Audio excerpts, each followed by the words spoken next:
One question parents ask me quite often when preparing for the selective school exam is this: how many words should my child actually write in the writing section? Is there a target number they should be aiming for? Is writing more always better, or is it purely about quality and the number of words doesn't matter at all? The short answer is that there isn't a strict word count that guarantees a high score. The markers aren't sitting there counting words and handing out extra marks because someone wrote more than another student. But I don't think that makes word count irrelevant either. And I want to properly unpack why, because I think there are three things going on here that most families haven't actually connected to each other. The first thing worth understanding is how the writing section is actually marked, because once you see it, it explains why length matters indirectly, even though there's no official target. The writing test is marked out of 25 marks by two independent trained markers, and their two scores are averaged. These 25 marks split into two sets. Set A is content, form, organization, and style, and it's worth 15 of the 25 marks. So that's the bulk of it, sitting around 60% of the writing score. That covers the ideas in the piece, whether the student followed the correct format, how the writing is structured, and how effectively the language is used. Set B of the marking criteria is sentences, punctuation, and spelling, and that's worth the remaining 10 marks. And that's sentence variety, grammar, and spelling accuracy. And whether the writing itself sits alongside reading, mathematical reasoning, and thinking skills as one of the four equally weighted components of the overall test, each worth 25% of the student's final score.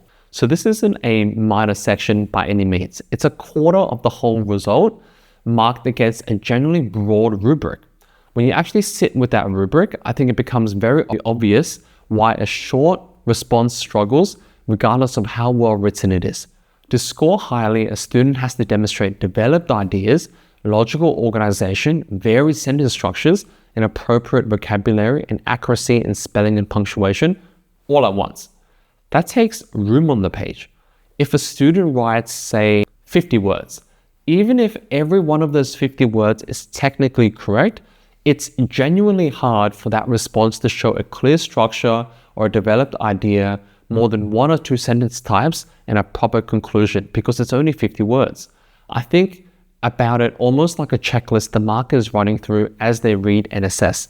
Did the student address the task? Did they follow the format? Are the ideas engaging and developed? Is the structure clear? Is the vocabulary precise? Are the sentences varied? Is the grammar mostly accurate? A 50-word response just doesn't give the marker enough material to confidently say yes to most of those, in my very opinion. So when people say quality matters more than quantity, I think that's true, but it's a little misleading if it's taken too literally. Quality still needs enough space on the page to actually show up and prove that it needs to be there. The second thing is, I think this is the part most families haven't seen any real data on, is that the length that actually works varies by the type of writing task and question. And we've generally measured this ourselves. Different text types naturally pull different lengths out of students. A newspaper article usually involves explaining an event, giving some background, describing reactions, which tends to run longer. An email is often more conversational if it's not a formal email, and might just need to address a couple of points clearly, so it can be shorter and still be more complete. We saw this play out directly in our Selective Horizon program earlier this year. It was a free 10-week program, and we ran where 250 students completed weekly writing tasks under actual timed conditions. When the task was a newspaper article, the average length across that cohort was about 367 words. When the task was an email, the average was a bit higher at around 403 words. Across all the different text types combined, the overall average sat closer to the mid-300s. I'll be upfront, we had 250 students, which is a pretty small sample size next to how many students are actually sitting the real test. In 2024, it was just under 16,500 students who did the selective high school placement test across New South Wales. So our numbers is a very small fraction of that. But I think it's a useful signal, and what I found more interesting than the averages themselves was that the strongest writers in that group did differently. Students who consistently placed roughly in the top 10% of our cohort in Selective Horizon wrote above that average every single one of them, to varying degrees. None of the top performers were producing short responses. I don't think that means they were padding their word count on purpose. I think it means once a student is actually exploring their ideas properly, extra length tends to follow naturally. It's more of a symptom of depth rather than a cause of it. The third thing is the one I think genuinely surprises a lot of people too, because it's not really about writing too little on purpose at all. It's about how a student spends their 30 minutes. I see this constantly, even with academically strong students. They open with a very elaborate, carefully crafted introduction, sometimes with quick vocabulary or descriptive language, and they pour a disproportionate amount of their time into that one paragraph. I had a student last year, I'll call him Rohan, who wrote what was honestly a brilliant open line for a narrative piece, properly sophisticated for his age. The problem was he spent almost 8 of his 30 minutes on just that one introductory paragraph. And by the time I looked at his script and his response, the middle of his story was rushed and the ending was really just 2 sentences tacked on because the time had basically run out. From the marker's point of view, that's an unbalanced response, an impressive opening sitting next to undeveloped ideas and a conclusion that doesn't feel fleshed out or earned.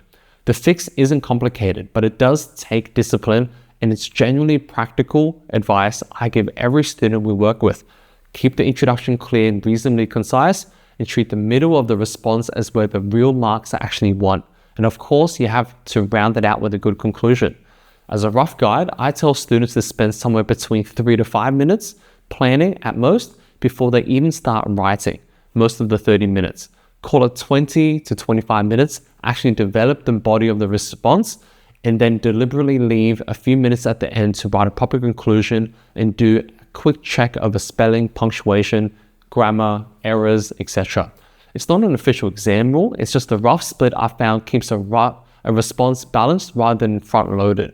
I do want to add a genuine caveat here because I don't want this to sound like I'm just telling people to write more for the sake of it.